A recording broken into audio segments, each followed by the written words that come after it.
Avez-vous remarqué que nos souvenirs ou notre vécu du passé nous apportent des pensées qui pour beaucoup pourraient être limitantes et les empêchent d'avancer? Notre cerveau a une structure particulière, toute différente des uns et des autres, et qui en reste très contextuelle par rapport à la perception du temps que nous vivons dans l'instant. Certains vivent dans le passé, d'autres dans le présent et d'autres dans le futur. Bien entendu, c'est très contextuel et pourtant, nous avons tendance à vivre plus le passé, le présent ou le futur, quel que soit l'instant. Cette temporalité s'explique.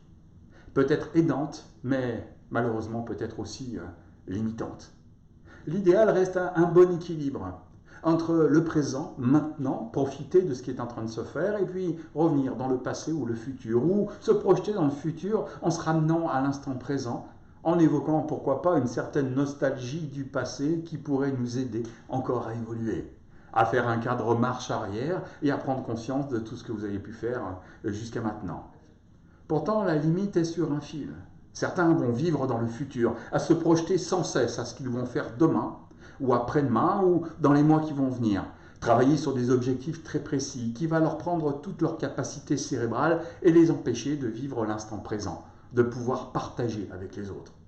Alors ceux qui vivent dans le futur, vous avez ceux qui veulent atteindre un objectif, qui préparent sans arrêt, organisent, préparent des protocoles, des algorithmes pour pouvoir avancer et atteindre un objectif. Et puis, il y a les autres qui sont pas meilleurs, pas moins bons, qui vont préparer un objectif, mais pour éviter d'avoir des problèmes pour pouvoir atteindre cet objectif. Deux perceptions complètement différentes de la projection à atteindre un objectif. Vous avez aussi ceux qui vivent dans le présent sans cesse, qui ne sont pas pressés, qui prennent tout leur temps. Demain est un autre jour, profitons de l'instant présent. Hier n'existe pas et n'a jamais existé. Seul l'instant compte. Ça peut être extraordinaire de vivre dans cet état-là, et pourtant ça peut être limitant.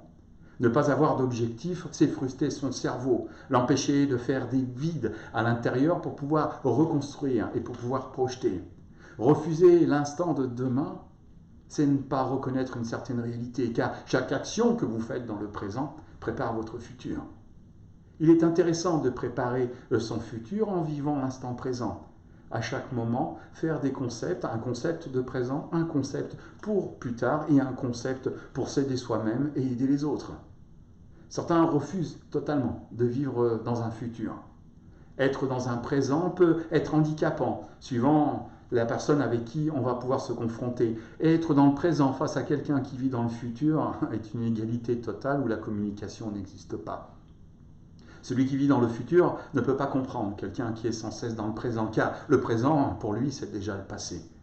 Celui qui est toujours dans le présent ne peut pas comprendre que quelqu'un vive dans le futur, car ne pas profiter de cet instant présent est un handicap, l'empêche d'avancer, d'apprendre et de profiter de la vie. Et puis, il y a les derniers, ceux qui sont sans cesse dans le passé, ceux qui ressassent leur histoire, ressassent une vie qui ne leur appartient plus.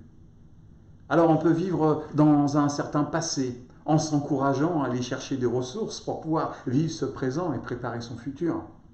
Mais vous avez ceux qui ressassent sans cesse la culpabilité, d'avoir peut-être échoué, fait des erreurs, peut-être même des échecs dans le passé. Passer son temps à se dire « si j'avais su, j'aurais dû ». Pourquoi? Qu'est-ce qui fait que? Ces gens qui vivent dans le passé ne vivent pas leur présent de l'instant, mais sont aussi incapables de se projeter dans le futur. Car tout le monde le sait. La perception que nous avons du passé influence notre présent. Et ce présent influence notre futur, car notre passé influence notre futur. Comment avoir de la culpabilité sur des actions que nous avons faites dans le passé? Ces actions qui ont été au mieux et au plus simple avec les qualités et les capacités que nous avions à ce moment-là. Nous avons tous dit un jour, si j'avais su, j'aurais fait différemment. Mais le si j'avais su n'avait aucune raison d'être à ce moment-là, car on ne savait pas. Vous savez comme moi que certaines actions que vous pourriez mettre en place maintenant que vous avez déjà fait avant, vous le feriez différemment. Parce que maintenant, vous savez. Vivre dans un passé, à ressasser des histoires qui ne servent à rien. Un passé dans lequel on ne peut pas retourner. Tout en sachant que ce n'est pas nous qui avons vécu ce passé. Puisqu'aujourd'hui, nous ferions différemment. C'est une partie de nous. C'est celui qu'on était. Partir dans l'idée que tout ce que nous avons fait avant, avec l'idée de toujours faire le bien ou au mieux possible avec ce que nous avons, jamais dans l'idée de vouloir faire du mal à quelqu'un. Donc tout ce que nous avons fait avant, nous l'avons fait avec nos moyens. Aujourd'hui, nos moyens sont différents, donc nous ne sommes plus celui qu'on était. Si nous ne sommes plus celui qu'on était, ce n'est pas à nous que c'est arrivé, c'est à celui qu'on était. Vivre dans un passé et ressasser ses souvenirs, c'est s'handicaper pour maintenant et pour demain. Faire la paix avec cette partie de nous, avoir de la compassion en se disant que grâce à cette personne que nous étions, nous pouvons être ce que nous sommes aujourd'hui, avec l'évolution. Cette évolution de l'instant présent nous permet de trouver le calme, la zénitude, la tranquillité et la dissociation de l'émotion que nous avons vécue dans l'instant.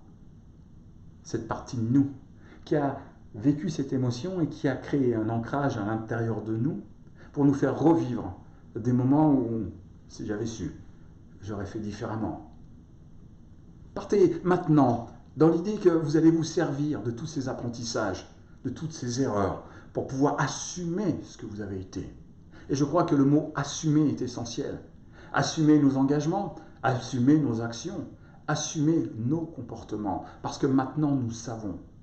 Ne pas assumer, c'est faire un pied de nez à la vie, c'est refuser cet instant présent, c'est refuser notre passé, qui ne pourra pas changer. Demandez-vous, est-ce qu'il vaut mieux avoir été ou être? Être, c'est chercher la maturité, la sagesse, ne pas reproduire, comprendre, pour pouvoir avancer. Toutes erreurs qui ont pu être faites dans le passé ne sont que des apprentissages, même si vous êtes tombé très bas.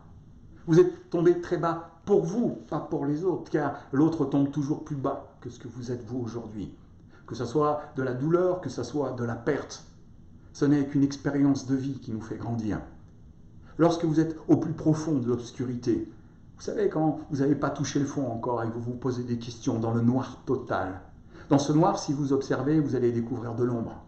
Il y a toujours de l'ombre dans cette obscurité. Pour qu'il y ait de l'ombre dans l'obscurité, il faut qu'il y ait de la lumière. La lumière n'est que l'apprentissage de ce que vous êtes en train de vivre. Cet apprentissage va vous faire grandir, vous faire passer des étapes. Ces étapes-là, vous le méritez.